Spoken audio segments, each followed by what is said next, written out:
Ullas Kamath is the founder of UK & Go, a management consultancy collective that works on creating value for selected family businesses.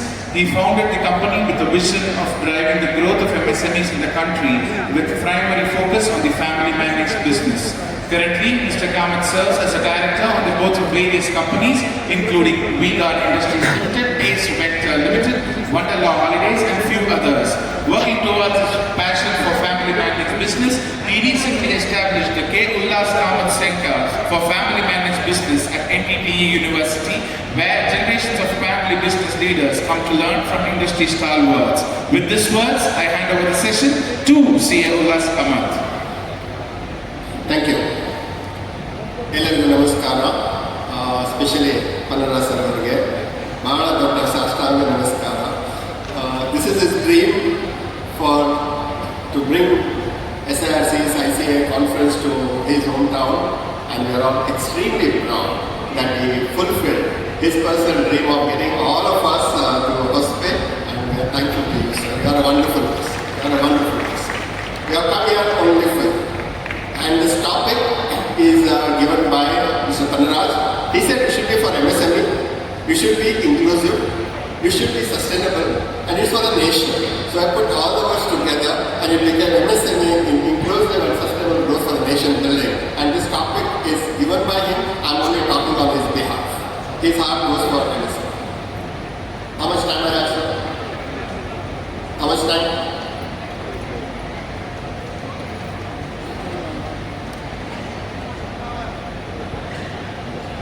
If you tell me the same exact that time, I'll close it. 45, 30 minutes plus Q&A if it is there. Sir, is that okay, sir? Okay, 30 minutes will try to complete, and if there is any Q&A, we'll take it. I'm a proud chartered accountant. My dream in my life was to become a chartered accountant. Reasonably, I worked very hard to pass my examination, and I passed the examination in 1986. And like any other kid, I chose to practice as a chartered accountant in Bangalore, and I realized by 1991 I'm an utter failure in practicing as a chartered accountant, and I realized that I'm a useless chartered accountant as far as the practice is concerned. In 5 years, I realized. Why? Because I used to work 24/7. I used to go in 20 days, those days it was called TVS XT, go from one place to other place to other place, and work with their officers and file their returns, and they never paid me on time, any time, ever in my life. They never paid the fees. They pay salaries, they pay taxes, they pay interest, they pay penalty, they give big lawyers, but they didn't pay me. I don't know about others. Always it was coming like 30 days, 35 days, 40 days, 50 days, and they used to ask for the money. Then they start negotiating. Should we pay so much? Can we do this? Can we pay together? So I realized very early in my life that I'm not cut out for this profession, because I work with self-respect at any point in time. And post that, I joined as a distributor of Jyoti Laboratories as a business. When the company was maybe 10 crore company, I became a salesman in Bangalore with MCOM, LLB, CA, CS. I became a honorable distributor of selling Ujala from shop to shop, shop to shop, shop to shop. Post that, the management, the founders realized that he has more potential than what he is doing as a distributor. Soon, they took me on the board. Soon, they made me as a CFO. Soon, they made me as a joint managing director. For 31 years, I worked happily in Jyoti Labs. From 10 crore turnover, together we took it to 2,250 crore turnover. One brand of Ujala made as Maxo, Exo, acquired Henkel, got Marco, got Enco. So many of the things, and from proprietary concern to private company to limited company, the private equity, cross-border transaction, acquiring the companies, going for the IPO, and many more things. And today's the value of the company is about 14,000 crore. Now why I'm saying this? Every company can become like Jyoti Labs if you put your heart and soul into that. And generally the chartered accountants, 99.9% are intelligent people, otherwise they cannot become a chartered accountant. But if that intelligence is not used, it's of no use anyway.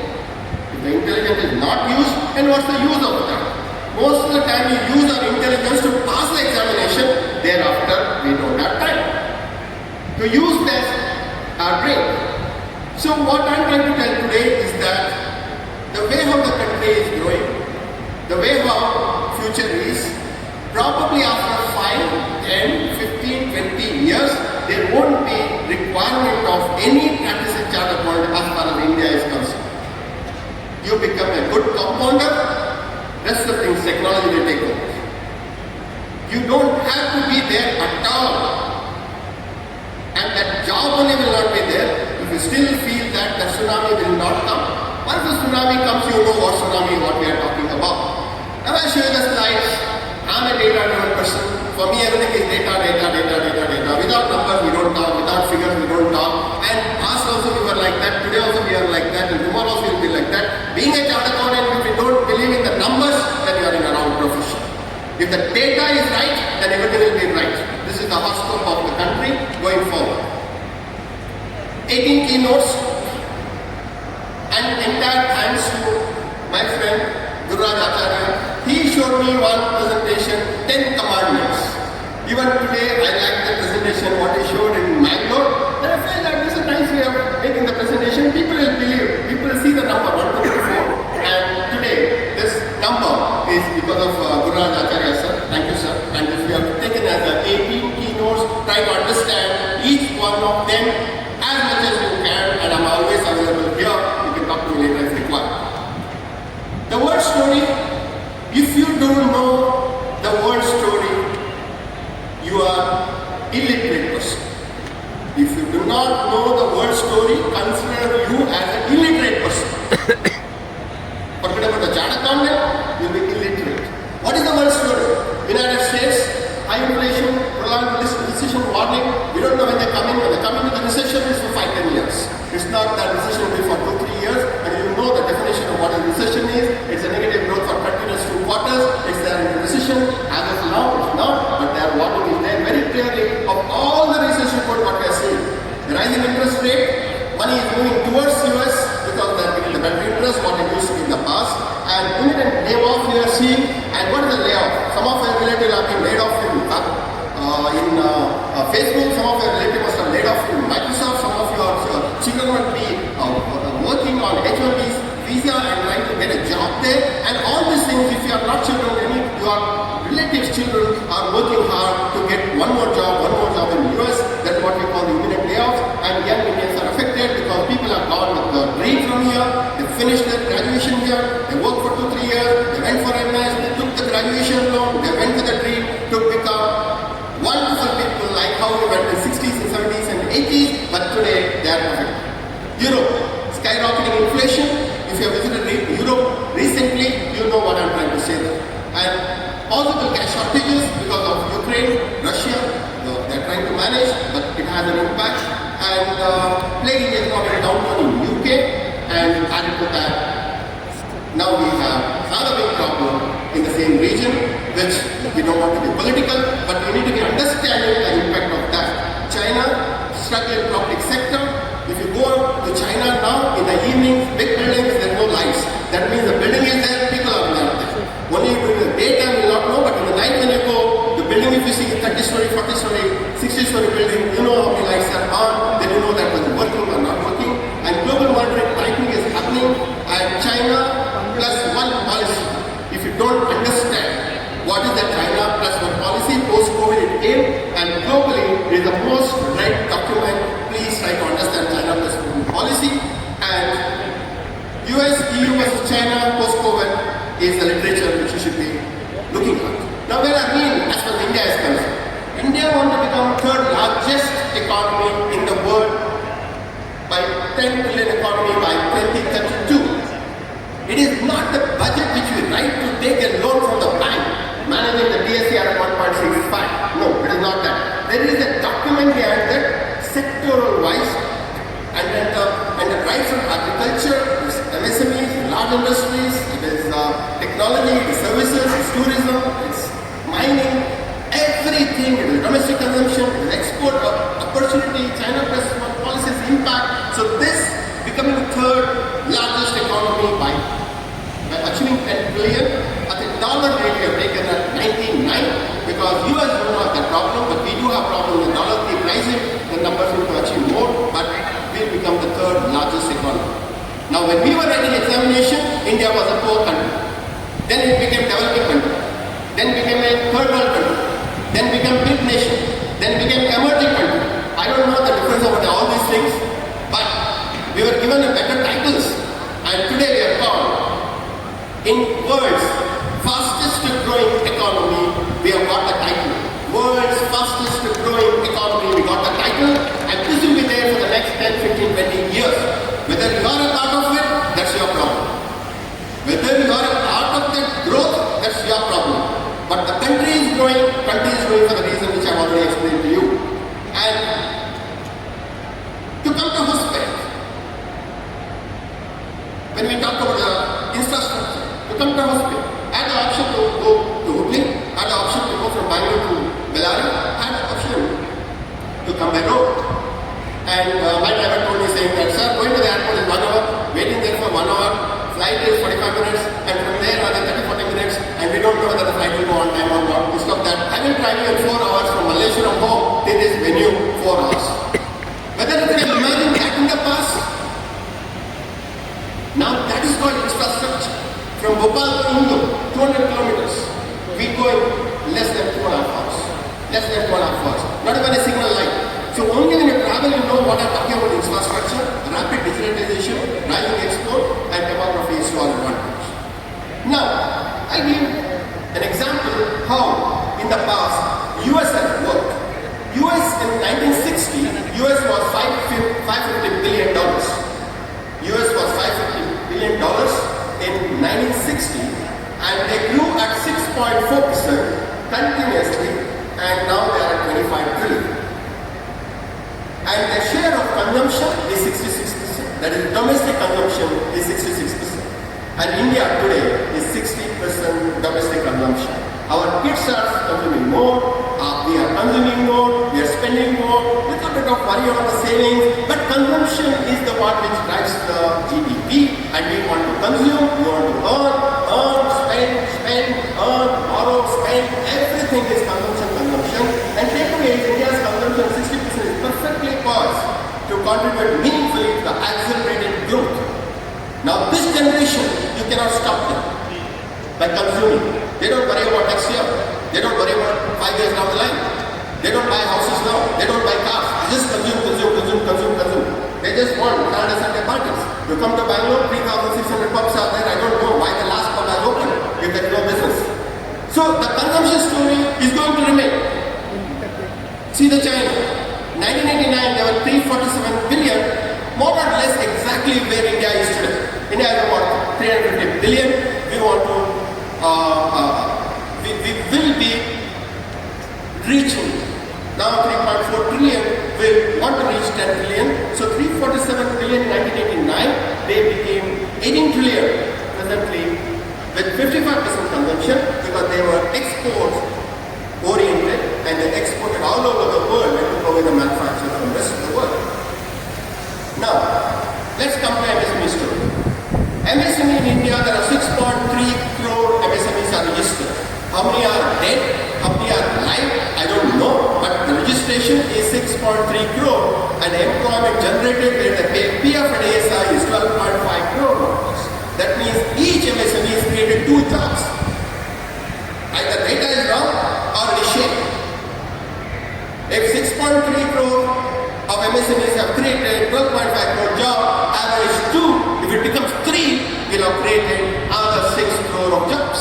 There's a huge opportunity there, and they contribute 30% of the GDP. And India's story, 5 states take over majority of the MSMEs.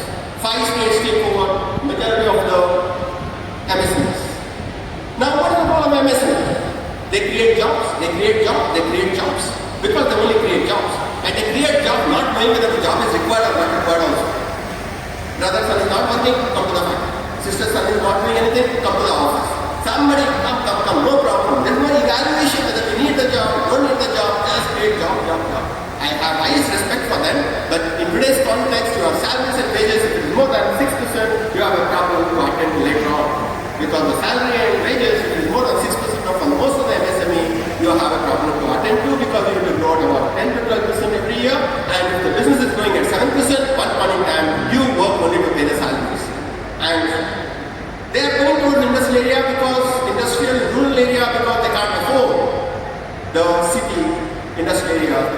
become very, very expensive today. In Bangalore, per acre cost of industry is about 5 crore. What MSME can invest 1 acre, 5 crore and create a job for himself or job for others? Not possible. So naturally, they go outskirts, they go outskirts, they go outskirts, and they go to the other places, and they also try to reduce the wealth. Now, what is it? Achieving inclusive growth, what Kamath sir was talking about. He was in my office and we spent about an hour, and this is his dream. I put it in a format. It's his dream. What I put in is a format, and they engage poor and marginalized population. They always create job for the needy, and they ensure healthy lives, promote well-being in their own area. They are always there to help everyone, and it's always one for all and all for one. And they also try to provide technical and vocational education in case if they are not technically qualified. They send their people for some training in Bangalore, some training in Hyderabad, some training in elsewhere, and also they employ women. They bridge the gap between the gender, and that's a good thing what they do. And overall, 1/5 of the workforce in the country are women in MSME. That's a big number. 1/5 of the workforce in MSME are women, and this is a study done by IFC and UNSDG. And also promote decent work and entrepreneurship. Because most of the people who are suffocated in MSME, he become an entrepreneur because he will know the tricks of the trade. And we have seen the MSME, when some of the talent leaves, they go to do their own, and that's how they promote the entrepreneurship. What is the trickle-down economics we are talking about here? First, MSMEs create jobs. Second, they make cities and human settlements safe, inclusive, resilient, and sustainable. And they drive consumption, because you get the salary, you make some house, start buying things, and it drives the consumption, and at the end of the day, it increases the GDP. Opportunity. For us, what is the opportunity? The next decade will be India's finest since independence, and MSMEs are well positioned to reap the benefit from the India growth growth.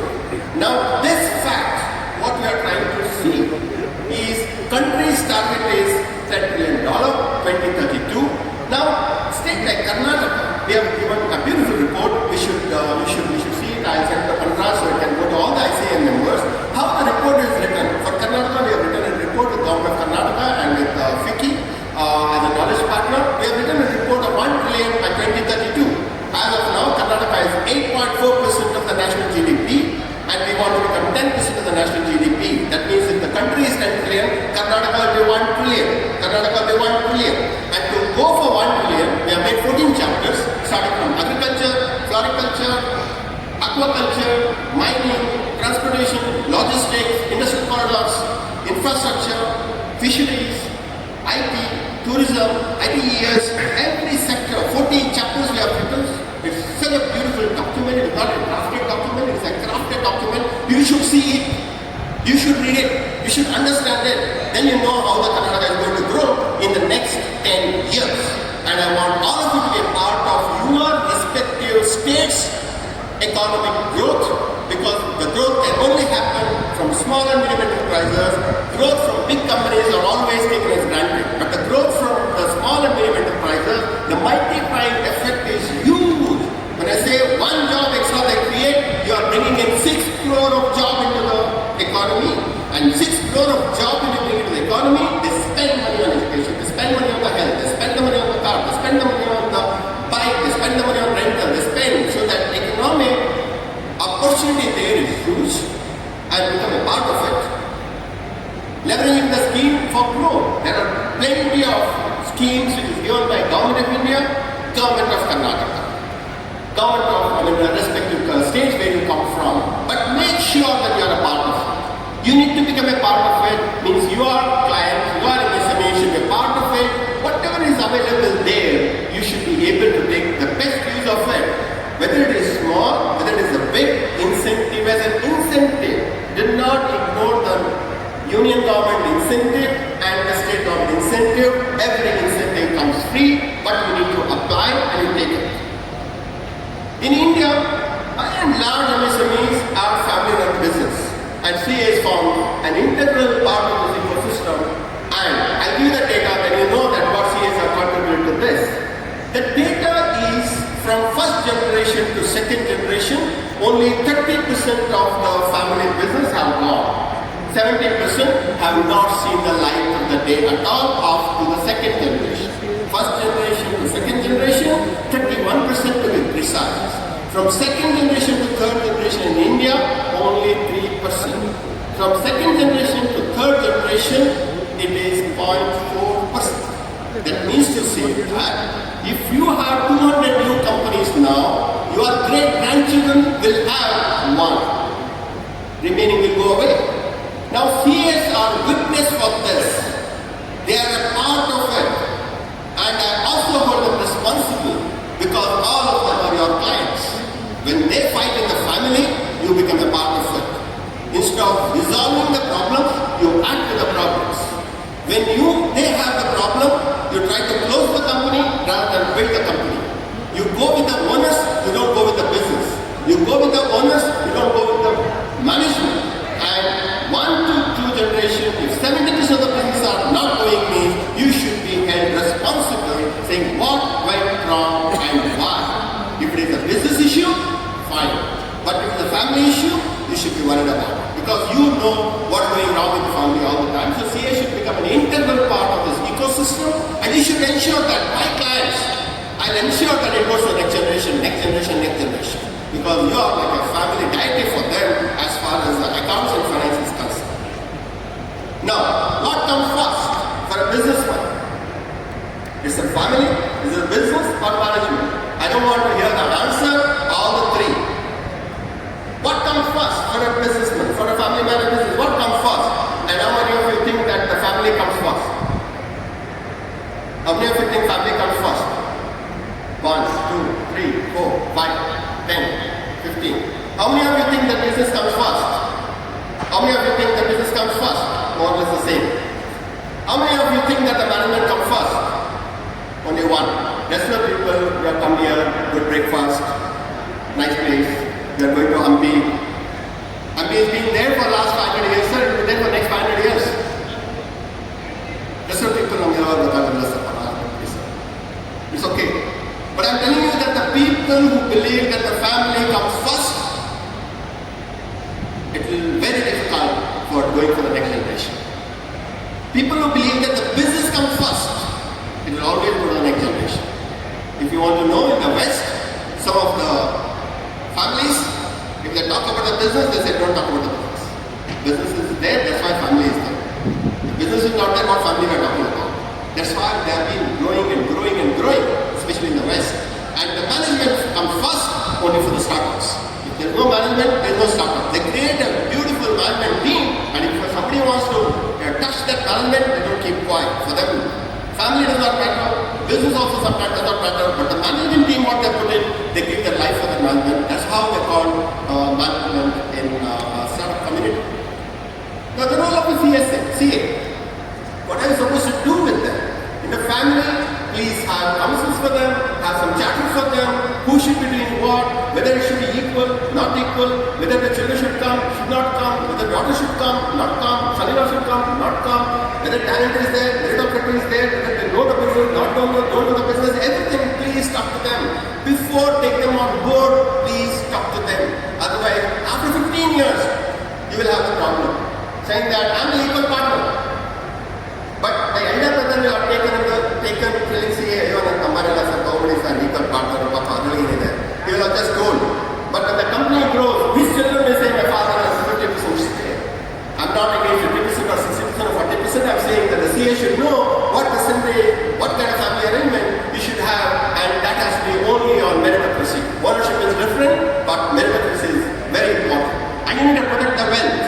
We have seen so many companies who have destroyed themselves, and the wealth has also gone along with that. There's no value creation, whatever they created also is gone along with them. And you need to be helping them in business forecast. You should help them to see how the business is going for the next 3 years, 5 years, 10 years, and just don't depend on the postmortem of filing returns, and that should not be more than 10% of your time. Rest of the time is forecasting and try to professionalize the management so that the business can go forever in MSMEs. Here, if the owner is the manager, if owner is sick for 1 week, nothing will move. Because he's not well. So try to have some management team so that the business can be going forever. And just to give them an example that you will be able to correlate, up to 90% of business in Japan goes to between 10 to 15 generations. South Korea, it goes up to 15 generations. 90% of business will go. Europe has already crossed 22 generations it has gone. Not America, but Europe, South Korea, Japan are extremely strong in passing on the business to the next generation, and it's high time for us to help our clients to tell them saying that what do we do the next generation? How do you take a business to the next generation? And the business health. Most of you should be giving the reports to the client that your revenue growth is not good, the gross margin is falling, the PAT margin is not healthy when compared to the category, when compared to the competition, and you need to be analyzing that why your gross margin is falling, why your top line is not growing. And these are all the numbers. You should take it as a BP, sugar, heart rates, pulse.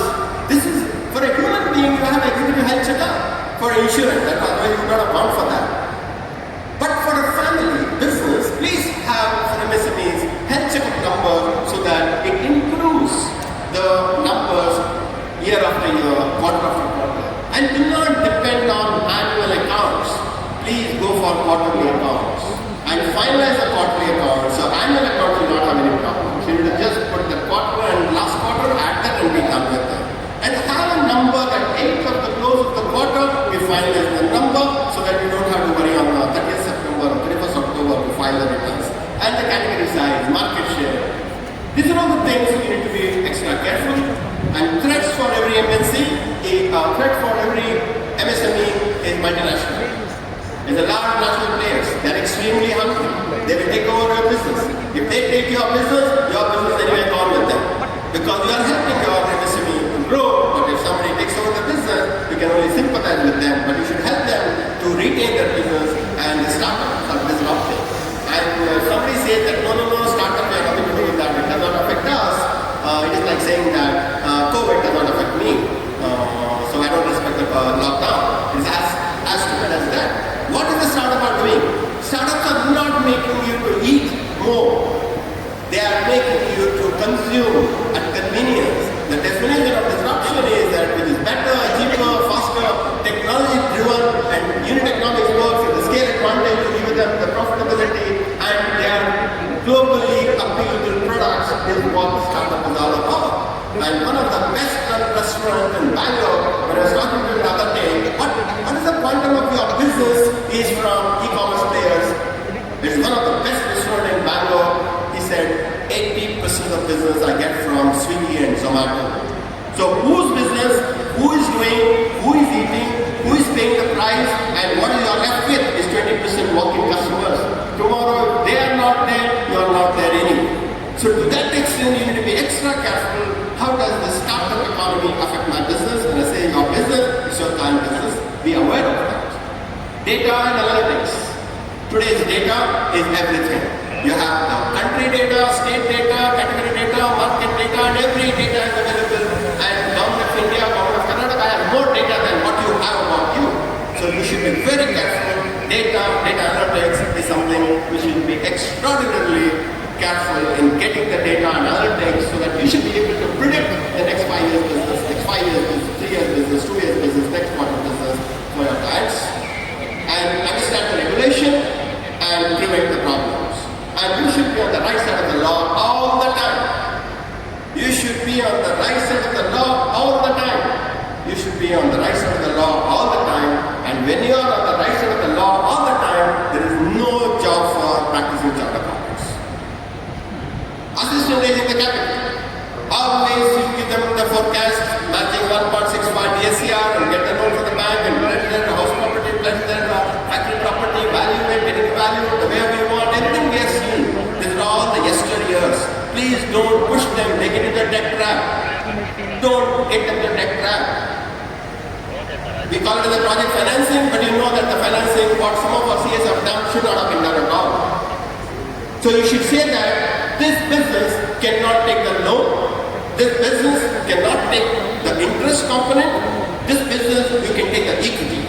We raise the equity, no need to refund the tax, refund the capital, and no need to give the interest also, become a partner, and that's the way how the world has grown. And give a portion of your equity. It is better to have 90% of 1,000 than 100% of 100. Common sense says it is better to have 90% of 1,000 than 100% of 100, and educate your people saying that don't go for loan, take some equity. There are some people who are in business, they don't know how to do the business, they have the money, and get them married and into the business, get the money and see how your numbers will change automatically.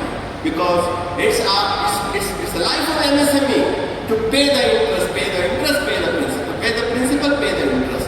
And every month, if you don't pay, NPA will happen. If you don't have an NPA, and get the money from market at 1%, 1.5%, 2%, and loans, every loan. So help your people not to go for the loan unless it's really required. I'm not saying that bank finance is bad. That is the cheapest available format, cheapest available money is the bank at 8 to 9%, but do not overvalue the business and take the money. It becomes difficult to pay the principal and interest quarter after quarter.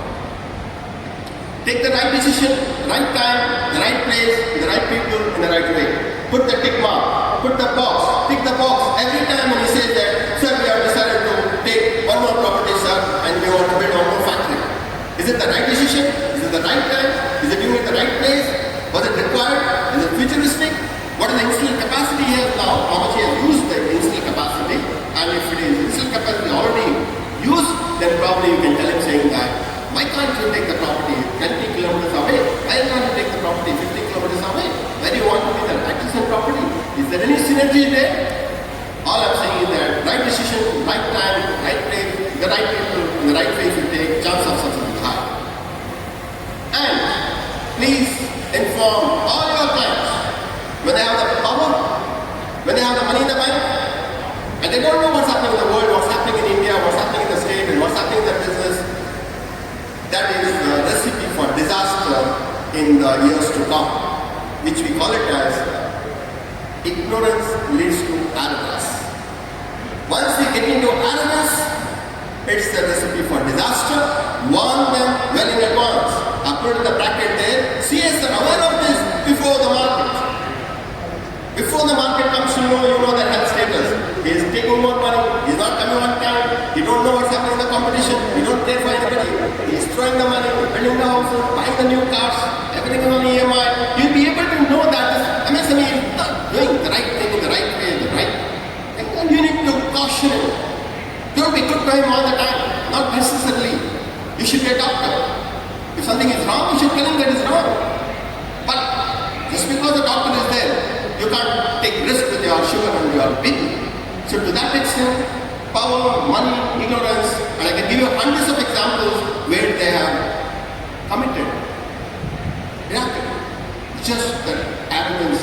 In India, everybody are good to celebrate or to find reasons to be comfortable with failure. In India, they can manage failure. In India, very difficult to manage the success. And you should be that person to manage your success. It's okay, so far it's good, you should work very hard to continue it. Managing the failure is very easy. When something goes wrong, he says that at 7.5, Shani was there, I didn't see. At that point in time, I started my factory. Now 7.5 years, I need to go through that. They go to an astrologer, they don't go to a chartered accountant. And if going to the new factory, the production is not good, they blame the vastu.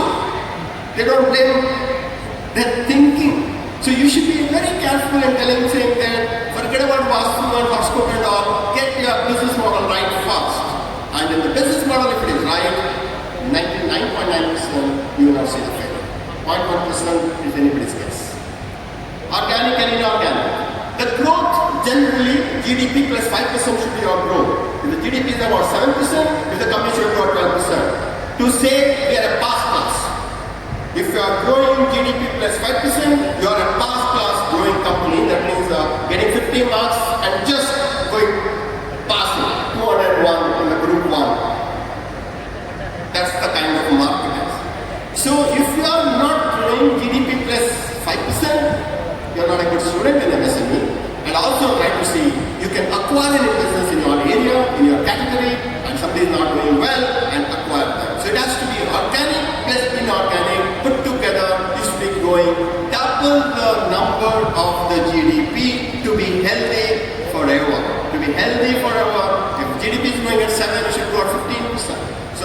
what I meant, organic plus inorganic.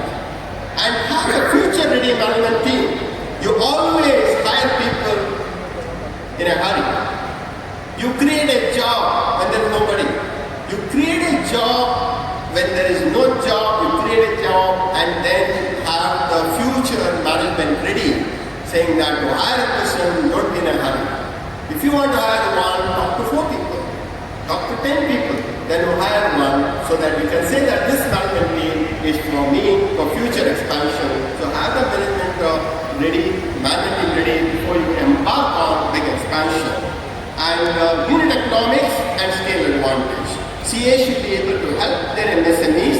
What is unit economics? Unit economics is if I produce 1 truck, it will cost me 1 lakh rupees. If I produce 10 lakhs, 10 trucks, it will cost me 90,000 rupees. If I produce 1,000 trucks, it will cost me only 50,000 rupees per truck. That is the scale advantage. And in competition, in the scale advantage, you will be lost. Unit economics, you still will be able to manage. But in the scale when they come in, if somebody produces 10,000 trucks every year, and if you are producing 2 trucks every day, then you are into trouble. So you need to understand what is unit economics, what is scale advantage, and if your business does not have a scale advantage, then don't expand. And try to diversify in your family managed business. What is the diversification? If there are 2 children, you try to encourage 2 businesses for that family, so that you are preventing future problems. Ownership, you can keep it in the whole co. I'm not the ownership. You can have the ownership the way how you want. But if you want to have the family business going forever, then you should tell that how many brothers are there.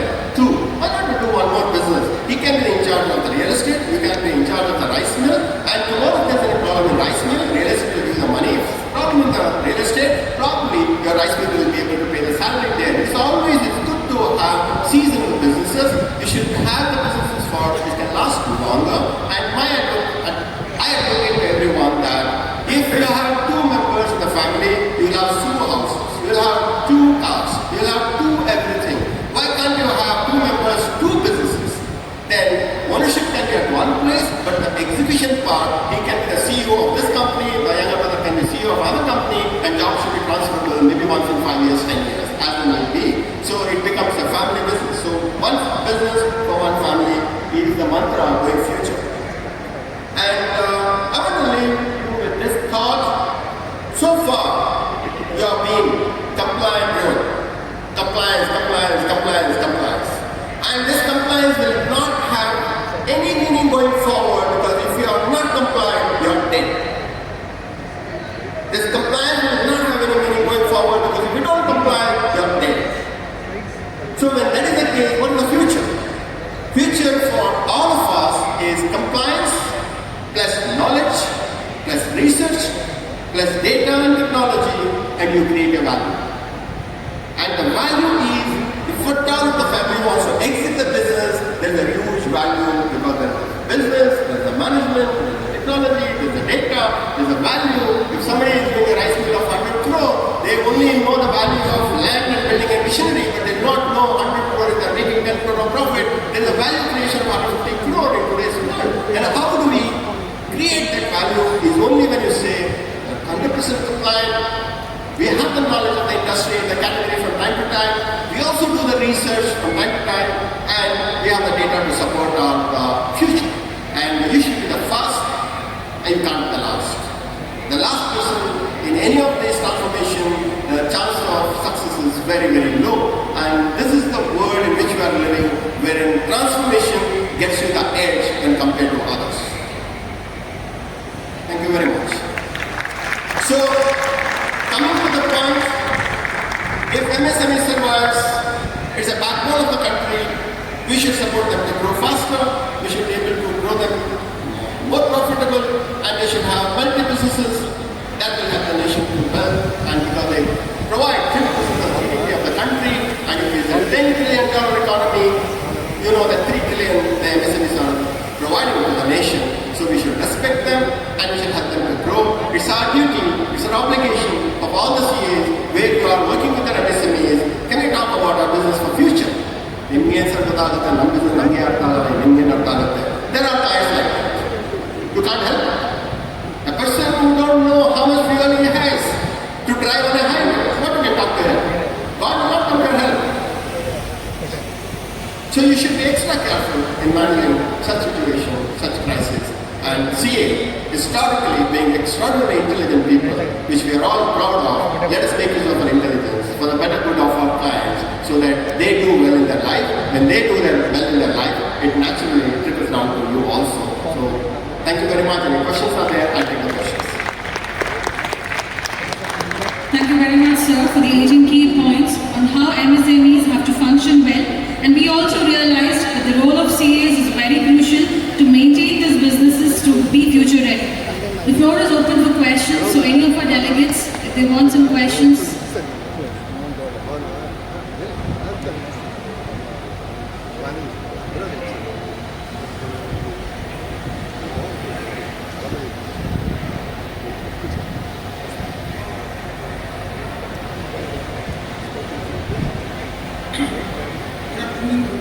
Good morning, sir.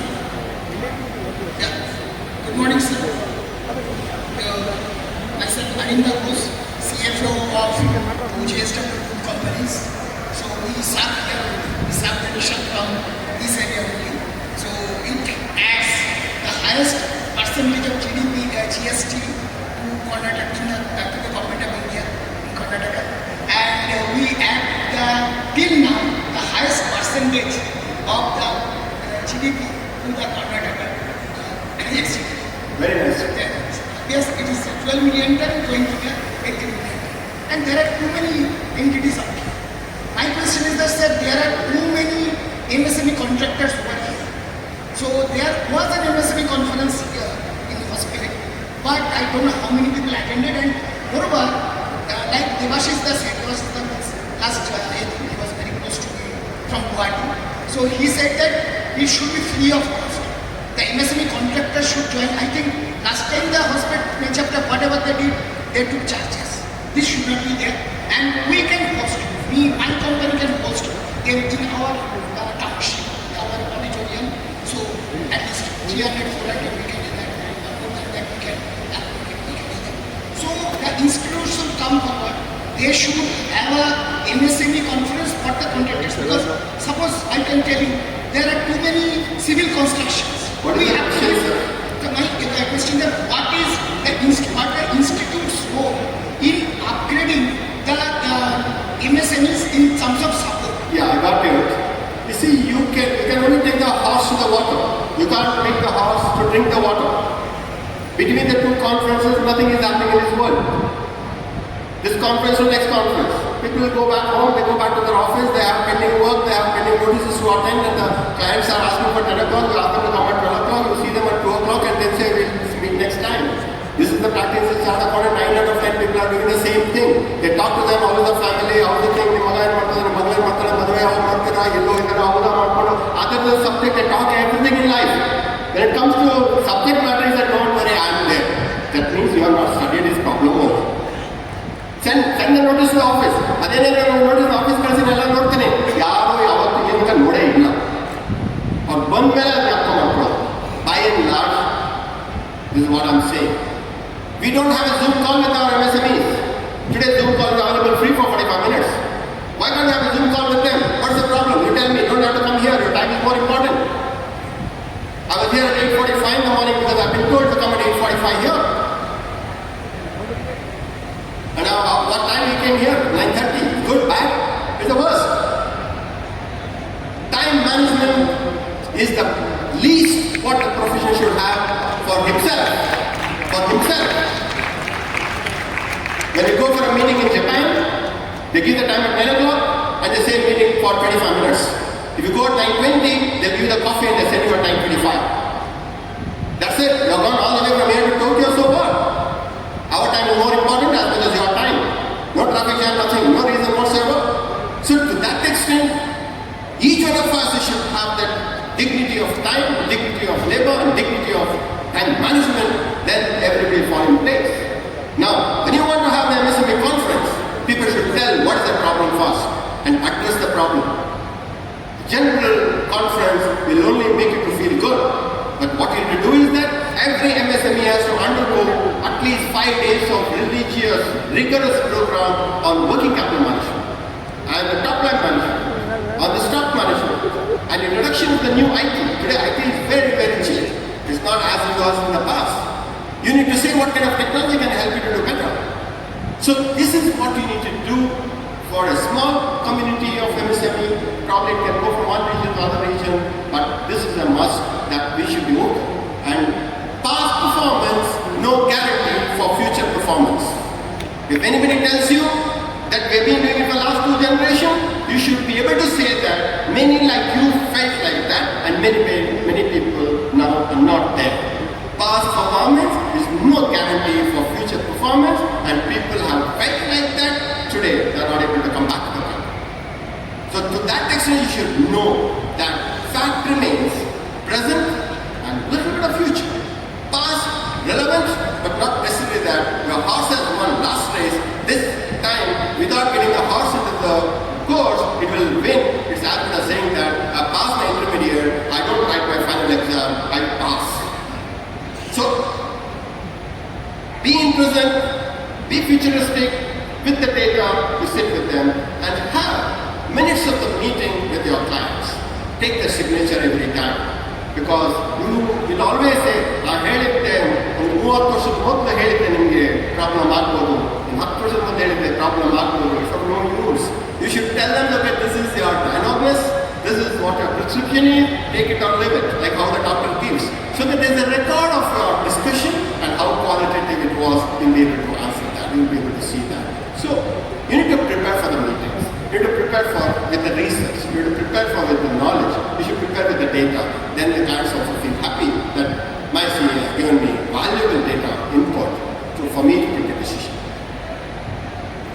So if you comment one point which I would like to respond to his thought is that he is asking what is ICI done for the MSMEs, right, Mr. Bush?